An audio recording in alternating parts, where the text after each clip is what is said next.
Start raw development with SILKYPIX. Number 7, Tone Curve.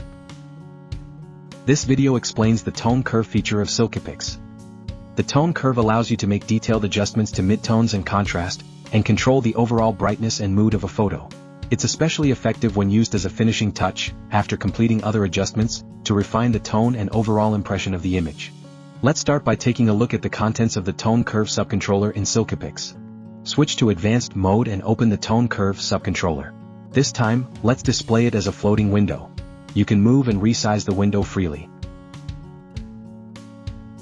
The tone curve allows you to adjust the brightness of an image by shaping a curve on a graph. On this graph, the horizontal axis represents the input brightness, which means the brightness of the original image. The vertical axis shows the output brightness, or the brightness after adjustment. In SILKYPIX, a histogram is also displayed in the background of the tone curve graph. This histogram reflects the results of adjustments made using basic parameters such as exposure, luminance, and tone. In the histogram, the horizontal axis indicates brightness levels, while the vertical axis shows the number of pixels at each level. Adjustments made with the tone curve are not reflected in this histogram within the control. This design helps make editing easier. To see the final state of the entire image, including the tone curve adjustments, please check the histogram displayed at the top right of the screen. So, let's take a look at the overview of the tone curve subcontrol. The tone curve subcontrol consists of the following 8 elements. Selecting a taste, apply preset effects or reset the tone curve to its initial state. Channel selection. Choose the color channels or luminance to adjust. Level correction. Adjust the input brightness range. Automatic level correction. Automatically adjust levels based on the histogram. Add point. In this mode, add control points directly on the image to adjust the tone curve. Input-output. Edit control points by entering their coordinate values directly. Linear. Create a tone curve by connecting control points with straight lines. Curve. Connect control points smoothly with curves. Now let's go through each feature in detail one by one. Selecting a taste. There are 2 presets, low key and high key, as well as reset options such as initialize and initialize all. Low key and high key adjust the tone to darker or brighter levels respectively. Initialize and initialize all work as reset options. Let's take a look at what they do when tone curves for each channel have been adjusted like this. Initialize resets the currently selected channel, such as RGB or the individual channels R, G, B and L, to its initial state. Initialize all resets all 5 channels, RGB, R, G, B and L at once. When the tone curve is adjusted manually, the display switches to custom. Channel selection. Choose the channel you want to adjust. RGB lets you edit a tone curve that affects all 3 colors, red, green and blue. R, G, and B let you adjust each color channel individually.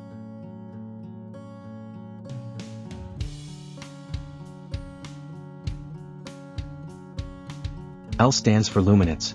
It allows you to adjust brightness only without affecting color. Typically, adjusting tones using RGB can also change the color. However, with the L channel you can adjust the brightness without changing the color. This is helpful when you want to preserve the original look. Level correction. This adjusts the input brightness range by setting the white and black levels. You can adjust these by entering numerical values directly or by moving the bars located inside the graph on either side. While exposure correction changes the overall brightness of the entire image uniformly, level correction adjusts the distribution of brightness, also known as the dynamic range. This can affect the contrast and tonal impression of the image. Automatic level correction. This automatically adjusts the level correction based on the histogram. It calculates the percentage of areas that fall into the shadows and highlights, then applies the correction based on those values. You can change the percentage in the function settings under the settings menu. In Pro 12, the default is set to 0.1% for both shadows and highlights. To change this setting, open the settings menu, then select function settings, and go to set automatic level correction.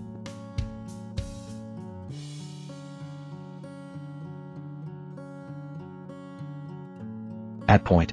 When switched to add point mode, clicking on the preview screen places a control point on the tone curve that matches the brightness of the clicked area. If you hold down the control key while clicking, a point is added to all channels at once, including RGB, RGB and L.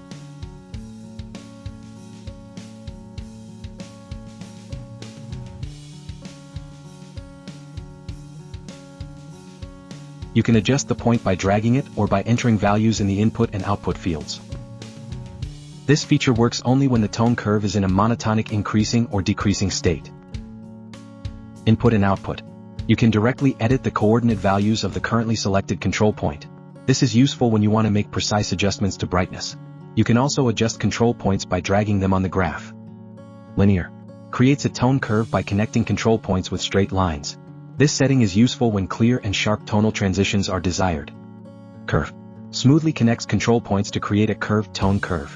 This setting is ideal when aiming for natural tonal transitions. Take your time to adjust the overall impression of the image, repeating the tone curve adjustments as many times as necessary. This concludes the overview of the tone curve function in SILKYPIX and how to use each control. Let's take a look at how to make adjustments using the tone curve and what effects they have, with a focus on how they relate to the basic parameter tone. Understanding and using the tone curve. Let's start by using the tone curve to adjust contrast. What is a hard tone curve? Clicking on the line in the tone curve adds a control point. By moving these points up and down to form an S-shaped curve, you can create a high-contrast so-called hard image. Let's take a closer look at how the S-curve works. The area darker than midtones. The area brighter than midtones. The dark areas are corrected to become even darker. The bright areas are corrected to become even brighter. The wider the spacing between control points and the steeper the S-curve, the greater the difference between light and dark, enhancing the overall contrast. Adjusting the contrast center. Next, let's look at the contrast center. When you create an S-shaped curve on the tone curve, there's a central point where the curve crosses the red diagonal line. Moving this point up or down changes the balance between how much the dark and light areas are adjusted. This point is referred to as the contrast center. Standard contrast center, equal balance between darkening and brightening. Lower contrast center, increases the emphasis on brightening with less darkening. Higher contrast center, increases the emphasis on darkening with less brightening. Adjusting midtones with gamma correction. Next, let's talk about gamma correction. Drawing a curved, bow-shaped line on the tone curve adjusts brightness mainly in the midtones. This adjustment is called gamma correction and can create images with a low-key or high-key feel. Differences between gamma correction and exposure compensation. Exposure compensation changes the overall brightness of the photo uniformly, which can easily cause blown-out highlights or crushed shadows. In contrast, gamma correction adjusts brightness mainly around the midtones, having less impact on the highlights and shadows, allowing correction while preserving tonal gradation. Here is a brief recap. Contrast. Adjusts the photo's punch by the strength of the S-curve. Contrast center. Moves the center point of the curve up or down to change the ratio between shadows and highlights. Gamma. Adjusts midtone brightness using a bow-shaped curve. Relationship between tone and tone curve. The basic parameter tone and the tone curve serve similar purposes but differ in how finely adjustments can be made. It is best to choose the one that is easier to use for adjustment. The contrast slider in the tone subcontroller provides an effect similar to the S-curve adjustment in the tone curve.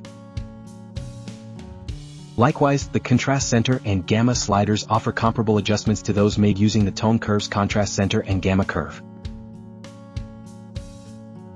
However, expressing all of these effects with a single tone curve is a very difficult task. In this regard, by using the contrast center, and gamma sliders in SILKYPIX's tone subcontroller, you can make intuitive adjustments without having to draw complex curves. There is one point to understand here. These sliders are already set to slightly enhance the image appearance, even at their default values. By checking the Show Tone on Tone Curve box, the settings can be visualized on the tone curve. Note that the curve drawn on the tone curve cannot be merged with the curve reflecting the adjustments made by the tone subcontroller. To view the combined result of both adjustments, refer to the histogram in the upper right corner of the screen. Please understand these characteristics, and use the sliders in the tone subcontroller as needed, or adjust the tone curve according to the scene. That wraps up our explanation of the tone curve in SILKYPIX. Hopefully it helps support your creative work. If you found this video helpful, please consider subscribing to the channel and giving it a thumbs up. We'll continue to share useful tips on how to get the best out of SILKYPIX. Thank you for watching. SILKYPIX allows you to easily start adjusting and editing images. A trial version is also available, allowing you to experience all features for 30 days free of charge. Please give it a try. Start raw development with SILKYPIX.